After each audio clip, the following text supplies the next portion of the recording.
திமுகவுடைய விளம்பரத்தை நம்பாதீங்க. ஏன்னா தொடர்ந்து யூடியூப் சேனல்லேருந்து ஃபேஸ்புக்லேருந்து எல்லாமே நீங்கள் ஏதாவது ஒரு விஷயம் பார்த்தீங்கன்னா அதில் விளம்பரமாக அந்த விளம்பரத்தில் திமுக தலைவர் ஸ்டாலின் வந்து பேசுகிறார். அப்பாட்ட சொல்லுங்கள், அம்மாட்ட சொல்லுங்கள், பக்கத்து சொல்லுங்கள், தொண்டர்கிட்ட சொல்லுங்கள். தொண்டர்கள்னா தலைவனே கிடையாது, தலை வந்து தொண்டருக்காக இருக்காங்க. அதனால் வந்து அந்த ஒன்றிய பாஜக அரசு வந்து நமக்கு எதுவுமே செய்யலை, ஃபண்டு வரல அப்படின்னு சொல்லி ஒரு பொய்யான விளம்பரத்தை தான் பண்ணிக்கிட்டு இருக்கு. இது எப்பவுமே திமுக எப்பவுமே அது அப்படி தான் பண்ணும். அது சின்ன ஒரு உதாரணம் சொல்கிறேன்.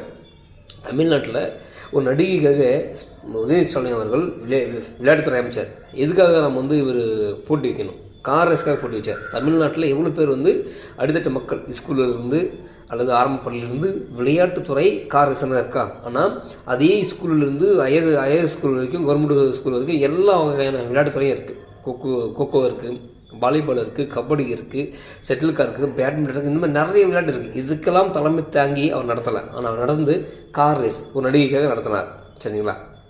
அப்புறம் இன்னொரு விஷயம் என்னென்னா, இன்றைக்கி திமுக விளம்பரம் செய்யுது தமிழ்நாடு முழுக்க. நம்பர் 1 ஸ்டாலின், இல்லை வந்து உங்களோட ஸ்டாலின் சொல்லி விளம்பரம் செய்யுது. இதுக்கான பணம் எங்கேருந்து வருது? இதுவும் அரசாங்கத்துடைய பணம் தான். இன்னும் சொல்ல போனால் கலைஞருக்கு செலவு வைக்கிறாங்க.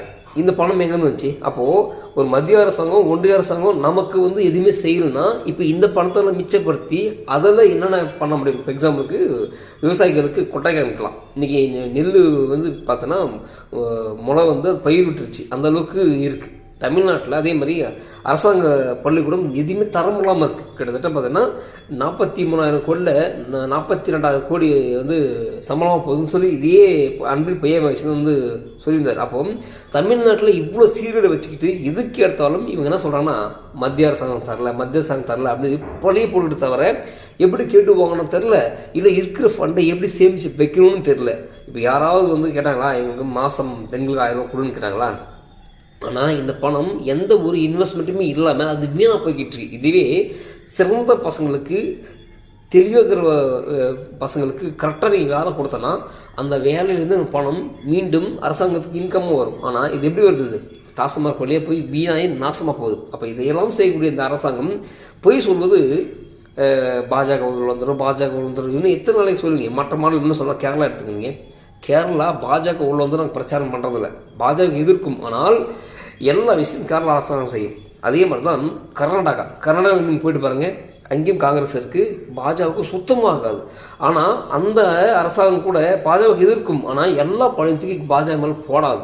ஏன் சொல்ல வரேன்னா, தமிழ்நாட்டில் இருக்கக்கூடிய திராவிட முன்னேற்ற கழகம் இப்படி தான் பொய்யை சொல்லி ஒவ்வொரு முறையும் ஆட்சிகளுக்கு வந்து தன்னோட குடும்பம் நல்லாக்கணும், எம்எல்ஏக்கள் அவங்க எவ்வளோ கொள்ளடித்தாலும் எவ்வளோ சொன்னாலும் அதை பற்றி காதல் போட்டிக்கப்படாது. அவங்கள பொறுத்தவரைக்கும் அடுத்த எலெக்ஷனுக்கு நான் வெற்றி பண்ணணும், அவ்வளோதான். நீ என்ன கொலை பண்ணிக்கோ, கொள்ளடிச்சோ, நீ என்ன வேணால் பண்ணிக்கோ, ஒன்றும் இல்லை.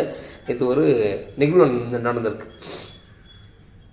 ஜெயிலுக்கு போயிட்டு வந்தவங்க ரோட்டில் இறங்கி போதையை போட்டு கண்ணில் யாரெல்லாம் பட்டாலும் அவங்கள சரமனை விட்டுருக்காங்க. இதுதான் வந்து அரசாங்கத்துடைய காவல்துறையுடைய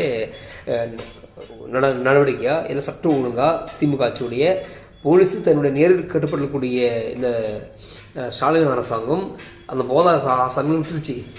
ஒரு அப்பாவி அஜித்குமார் அப்பாவை அடித்து கொலை பண்ண வச்சு அந்தளவுக்கு இங்கே தண்டனை கொடுத்துட்டு இங்கே சரமாரியை போதையில் வெட்டுறவங்கள ஒன்றுமே பண்ணல, ஜாமீன் கொடுத்து வெளியே அனுப்பிச்சிருது. ஸோ அதனால் இந்த திமுகவுடைய இந்த திட்டங்கள், திமுகவுடைய இந்த விளம்பரத்தை இந்த மக்கள் வந்து தூக்கி குப்பையில் போடணும். அதனால் சொல்ல வரேன், இந்த திமுக அரசாங்கம் பொய்யை வந்து பறைசாற்றுறது. இப்போ எக்ஸாம்பிளுக்கு எல்லா தப்பு பண்ணிட்டு ஓடி போய் ஏங்க நிற்பாங்கன்னா, ஒன்று பிசிஆர் சட்டம், இல்லைன்னா வந்து அம்பேத்கர் சட்டம். அம்பேத்கர் முன்னாடி இருக்குன்னு கத்தும் கதரும் நசிக்கப்படுறான் பிதிக்கப்படுறான்னு சொல்லி, அதே மாதிரி திமுக அரசாங்கம் எல்லா தவறும் செஞ்சிடும். அடுத்தது நம்ம சொல்லுவோம் பாஜக எங்களை செய்யலை, பாஜக பல சொல்லி பாஜக பிராண்டை போய் இது ஒழிஞ்சிக்குது. அப்போ உண்மையாகவே பாஜகவை சரியாக பயன்படுத்த திமுக மட்டும்தான், மக்கள் கிடையாது. ஸோ பாஜக அரசாங்கத்தை நீ எதிர்க்கிறவர்களையோ இந்த திமுகவை, இந்த திராவிடத்துடைய வன்மத்தை, இந்த செயலையும் தூக்கி வெளியே போடுங்க.